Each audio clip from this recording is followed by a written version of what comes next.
السلام علیکم، میں ہوں محمد رضوان اور آپ دیکھ رہے ہیں ہمارا فیس بک پیج پاکستان کرکٹ اپڈیٹ اور ہمارا یوٹیوب چینل کرکٹ انفو۔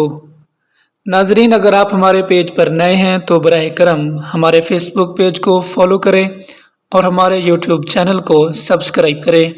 ہم آپ کے اس عمل پر شکر گزار ہوں گے۔ ایچ بی ایل PSL 7 کے فائنل تک رسائی حاصل کرنے والی لاہور قلندر کے کپتان شاہین شاہ آفریدی کا کہنا ہے کہ ڈیوڈ ویزے کے میچ میں جارحانہ بیٹنگ کی بدولت آج لاہور قلندر کی ٹیم ایونٹ کے فائنل میں پہنچ چکی ہے۔ میچ کے اختتام پر لاہور قلندر کے کپتان نے گفتگو کرتے ہوئے کہا کہ اسلام آباد یونائیٹڈ کے خلاف میچ کے آخری اوور میں ڈیوڈ ویزے کی جارحانہ بیٹنگ نے صورتحال ہمارے حق میں کر دی تھی۔ کوشش ہوگی کہ فائنل میں غلطیاں نہ دہرائیں۔ انہوں نے کہا کہ مجموعی طور پر آج لڑکوں نے بہترین کرکٹ کا مظاہرہ کیا جس کے باعث جیت یقینی ہوئی۔ لاہور قلندر نے دوسرے ایلیمنیٹر میں اسلام آباد یونائیٹڈ کو سنسنی خیز مقابلے میں 6 رن سے شکست دے کر ایونٹ سے باہر کر دیا تھا۔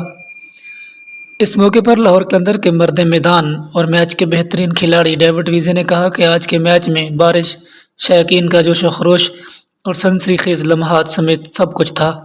واضح ہے کہ لاہور قلندر PSL تاریخ میں وہ ٹیم ہے جو ابھی تک ٹرافی اپنے نام کرنے سے قاصر رہی ہے۔